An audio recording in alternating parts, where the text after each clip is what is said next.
5 shows that I think you should go and check out. They're not all necessarily recent, they're just shows I really want you to go and watch. And we're going to start off with one that I think every single person on YouTube has probably told you to watch, along with all of your friends who have taste. And that's going to be Arcane on Netflix.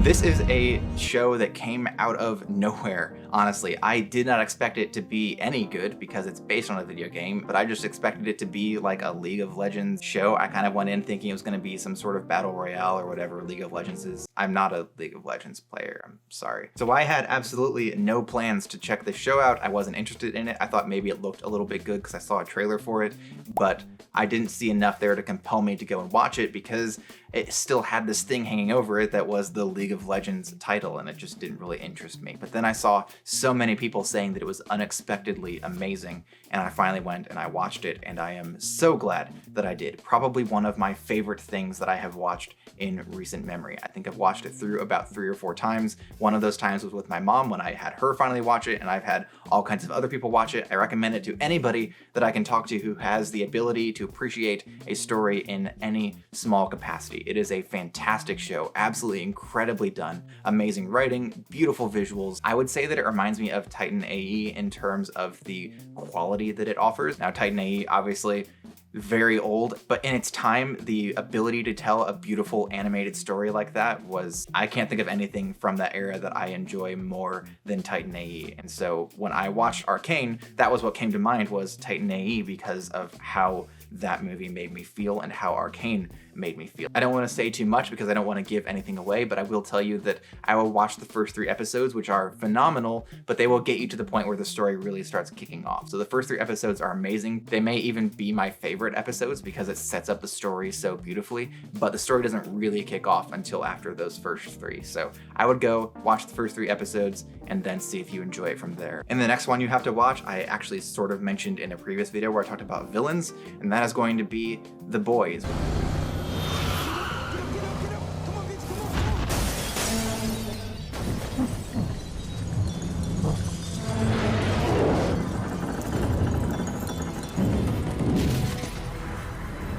The Boys is, oh man, it is absolutely bombastic, and it is what I mean when I say that I am tired of the generic and typical superhero stories, because they all became so similar and nothing new was being done with them. And then we come across The Boys, which is a really awesome take on what if superheroes were terrible, because that's a take that we've seen all the time. We see it pretty frequently, but this time is a lot more gritty and a lot more realistic, and it takes a more corporate spin on superheroes being evil because they are managed by a corporation that is out to make money, and they are essentially using the superheroes to do that. This company will arrange for contracts with different cities to have their heroes sent to. They represent all of these different people, and the core people that they represent, who are kind of the face of the company, are the 7, which are the 7 like big superheroes. Think of them as like the Justice League, and they really start out pretty much as the Justice League, but as more comedic knockoffs. The Boys is hilarious, it is gritty, it is dark,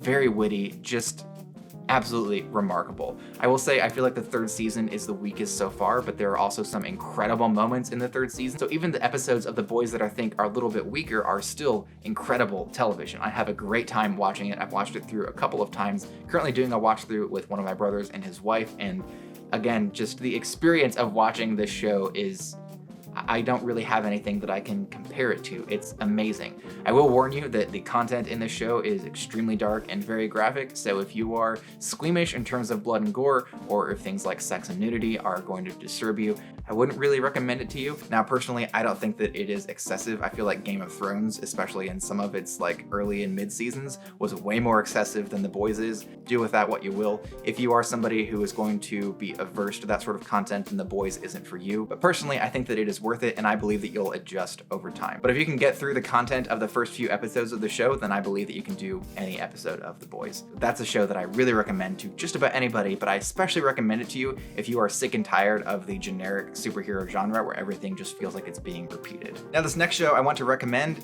it's a little bit older because it was canceled a short while ago, but it is AP Bio, which you have multiple sources that you can watch it from. For me, I bought it on Amazon because I really don't want to use Peacock's terrible terrible service. So I elected to use Prime Video as well, but there are all sorts of different ways that you can watch this show. All right, everybody, get out your lunches.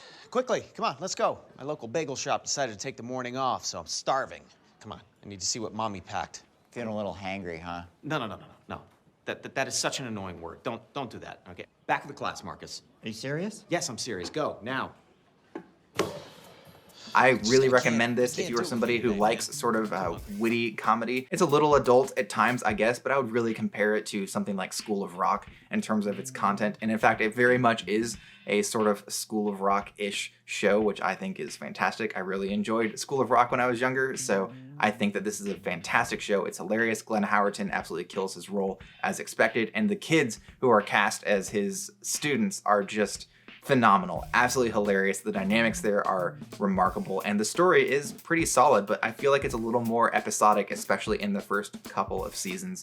You get some really episodic sort of shenanigans happening. It's a lot of fun. It has a phenomenal cast that includes Paula Bell and Glenn Howerton and Patton Oswalt, among many others. It is just, honestly, you have to check it out. Now, I will say, don't go into this expecting Glenn Howerton to essentially be Dennis from Always Sunny. It's really not like that. He has a lot more range than that, and he does a really good job in this role, but he's not really a psychopath. He just does some things that are questionable at best. It's only 3 seasons. I feel like it ends decently enough. It wasn't like a big wrap up with everything resolved, but it was a pretty solid ending to a great show. You can watch it on Peacock, but why would you? Oh, snap. But if you want a dark comedy, I recommend Barry on HBO Max. The primary responsibility of any actor is to create the reality and let the audience live there.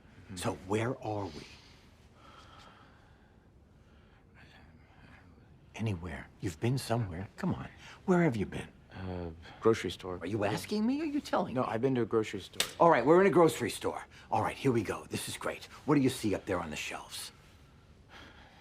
Gum. Gum is at the register, Barry. This has quickly become one of Here my we go. favorite shows of all time. Bill Hader and Stephen Root are an incredible duo. They do really well together. But on top of that, we have all sorts of other fantastic players in this show, including Henry Winkler. It is an incredible cast, but an incredible show. Fantastic writing. For a show that is honestly hilarious, it has a lot of heart and some really dark and very grim moments. And as we get further and further into the show, it just keeps getting darker and darker, but the comedy is still there and there are still moments to laugh at.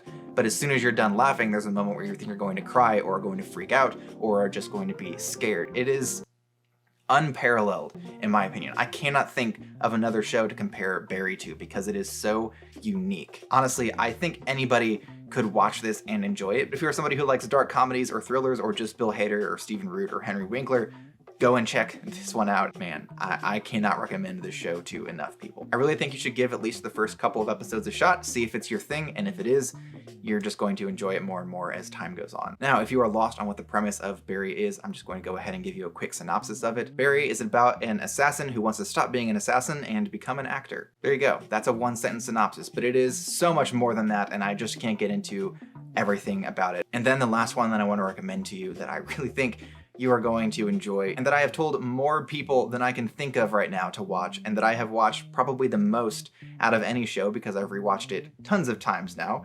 On HBO Max, you will find Our Flag Means Death. But before I talk about that one, I just wanted to give you a quick reminder that I really appreciate it when you like, comment, and subscribe, because all of those things greatly help me out as I try to grow this channel. So any of those things that you can take the time to do, I really appreciate it. And this is my pride and joy. Incredible. You've read all of these? Many times. These are just my favorites. Oh, here's one you might appreciate. Where is it? Yeah. God. This is what they think I look like. Viking vampire clown with... Our Flag Means Death. This is a fantastic show. I love everything that Taika Waititi does, as long as he's not on a leash, Disney. And in this, he plays the role of Blackbeard, which, perfect casting. But we're not focused so much on Blackbeard as we are focused on Stede Bonnet, who is based on a real person from history who gave up his wife, his kids, his land, his wealth in order to go out on adventures and be a pirate, which just sounds so relatable. The number of times I've thought about just dropping everything that I have except for my cat and going off to be a pirate, pretty high. I think a pirate's life would be the life for me. But unfortunately, it's a little more challenging to be a pirate now than it was back in the day. So Stede Bonnet gives everything up, builds a ship, hires a crew, and goes off on these wacky adventures. So we were following somebody who has always been very prim and proper and who has kept his hands clean. Somebody who is just really an aristocrat, that word. And now he's going off to be a pirate, and it is a fantastic show, absolutely brilliant. And when I learned that it was based on a real person, I was blown away. I know that they are taking some creative liberties, sure, but one of the really interesting facts is that he did actually in real life become friends with Blackbeard. I love the show. It's hilarious and weird and so creative. Now there is plenty of laughter to be had in the show, but there's also plenty of heartbreak to be found in it. It is fantastically written. I am so stoked for season 2. The setup for the second season is undeniably amazing. I am so ready to see where the story goes next, and I strongly recommend going to check it out. It won't take you long to finish it. They're 35 to 40 minute episodes usually. I think some of them might even be shorter than that. So go check out Our Flag Means Death on HBO Max. You really don't have an excuse not to. Go watch it, seriously. Everybody who has told you to go and watch that show, they're serious. They know what they're talking about. Those are the 5 shows that I've watched recently that I really think everybody else should go and check out. I hope that you will watch at least one of them and let me know what you thought about it, but if you go and check all of them out, I would love to hear your thoughts, what you enjoyed the most, what I shouldn't have recommended because it was a terrible idea. Whatever the case may be, I would love to hear what you think about these shows that I've just recommended to you. Thank you so much for taking the time to check out this video. I really appreciate it. If you would like to check out another video from me, you can do so by clicking up here. And until next time, bye.